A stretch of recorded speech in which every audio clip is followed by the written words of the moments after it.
Well, welcome back to another video. In today's video, we are doing the top 16 favorite roller coasters at Cedar Point.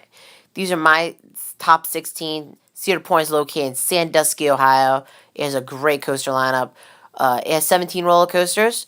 The credit we did miss was Wilderness Run, so we won't include it on this list. So before we start into the top 10, we're gonna start off with this top. We're gonna start with 6 roller coasters that just didn't make this list. Number 16 is Woodstock Express. This is the park's kiddie, family coaster, and it wasn't a bad kiddie. It wasn't that bad of a family coaster. I recommend putting young children to start off a really good roller coaster. It's taking number 16 because, it's a family coaster in the park. But it wasn't that bad. I wouldn't say it's that great either. I recommend putting young children on it. It was a pretty fun ride. It was pretty okay. Not really much fun, but it was okay of a ride. So, yeah. Number 15, we got Corkscrew. This ride I really much didn't like. It was rough, it was jerky, had some headbanging to it, normally on other corkscrews. I'm glad this one is at least better, far better than the one at Canopy Lake Park, which Canopy Lake Park, that one stinks. This one is really rough, really jerky, lots of headbanging to it. I do prefer Vortex over this one though, but this one's better than Canopy. Number 14 is Cedar Creek Mine Ride. This is like a tame roller coaster, meant for families kinda. This wasn't really much fun at all kinda. It was just it was pretty smooth, but it was like no drops at all. It was like just turns and awkward turns and just no hills. So this was kind of lame, to be honest with you. There was nothing into it. So yeah. Next up is Iron Dragon. This ride is okay, I'd say, for taking number 13, Iron Dragon. This one is pretty okay. I do prefer Bat better. I love its place. I love its place where it is. I love it when it goes through all these fountains in the water. That makes it really pretty ride. I would definitely look at it. I don't know if I would ride it again, but it was okay. Next up, we got Gemini taking number 12. This is the racing coaster in the park. This is like a racing style roller coaster. This one was pretty fun. It's definitely not my favorite racing coaster. My favorite racing coaster would probably have to be Lightning Racer at Hershey Park. But this was a pretty fun racing coaster. It was really rough. One side I really much didn't like. I think it was the red side that I didn't like because it was kind of rough. But it was a nice racing coaster. It was pretty intense for a racing coaster too. Taking number 11 might be a surprise. This is Magnum XL200. Just barely made out of my top 10. This is number 11 that Magnum XL200 made on the Cedar Point list. It was not a bad ride at all, but it certainly wasn't good. I can see why people really like it. Because it's airtime. I thought the airtime was kind of painful. It's just barely making my barely out of the top 10. And now we come to the top 10. Number 10 is Wicked Twister. This is the Intimate Impulse. This is a lot better than Possess at Dorney Park. Dorney Park only has one side that kind of spirals around. This one has 2 sides that spiral around. So this one is really cool. The launch is usually intense on Intimate Impulses. So this one was really fun. Number 9, this might be a disagreement. This is Valraven taking my number 9 coaster. I think a lot of people that haven't rated Valraven would be surprised on this that is number 9 on this list. But Valraven, it has the stats, it has the speed, it has the stats for being a really great roller coaster, but it was really underwhelming in my opinion. It was pretty smooth. It was just underwhelming. The drop wasn't fun.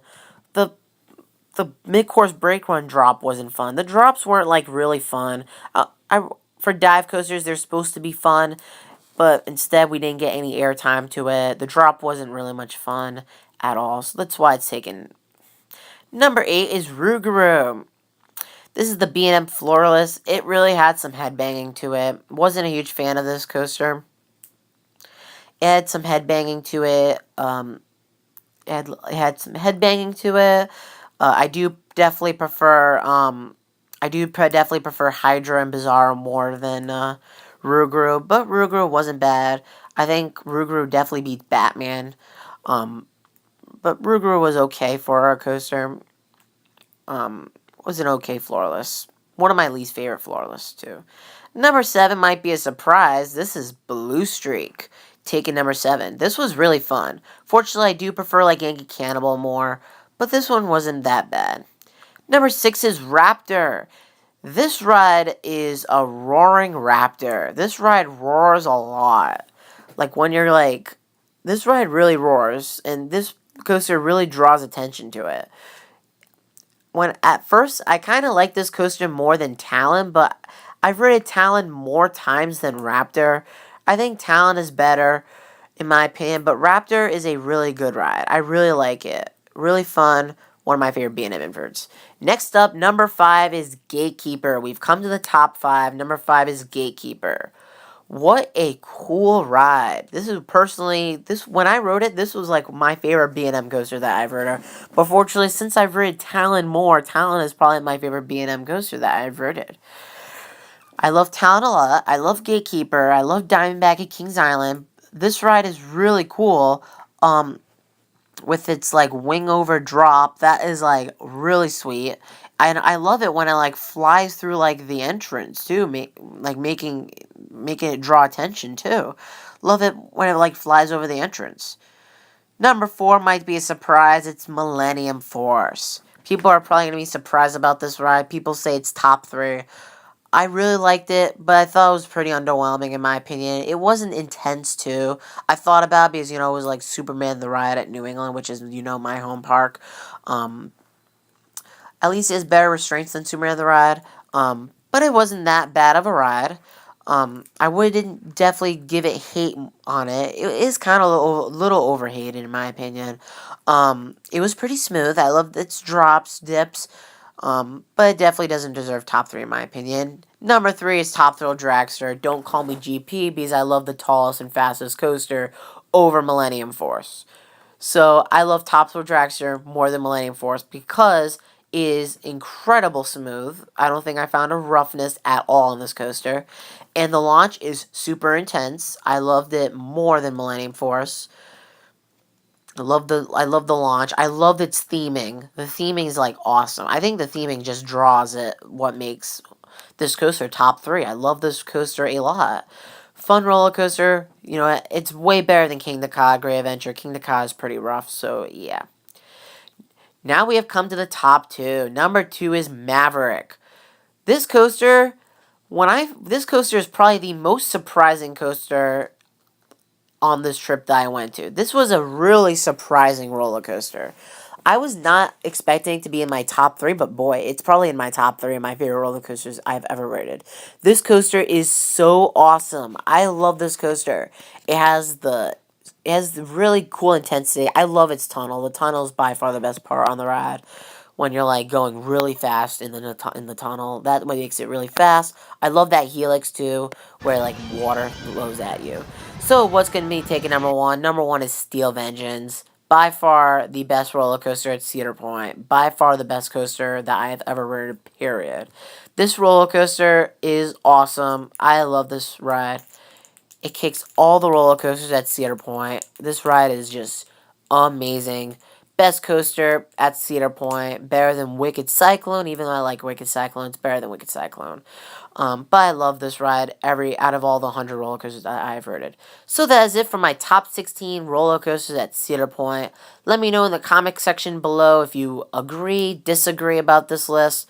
And of course, stay tuned for more Coaster Box videos. They'll be coming up shortly. Subscribe for more. Follow me on Instagram, and I'll catch you guys later. Before I end this video, I'm going to give a quick shout out to Brett from Infinite Coasters. He was the one that correctly guessed my top 9 coasters at Cedar Point.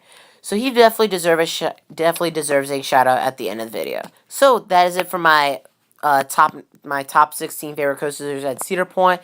Let me know in the comment section below. Do you agree? Do you disagree? Same thing for more Coaster Box, Instagram, and I'll catch you guys later.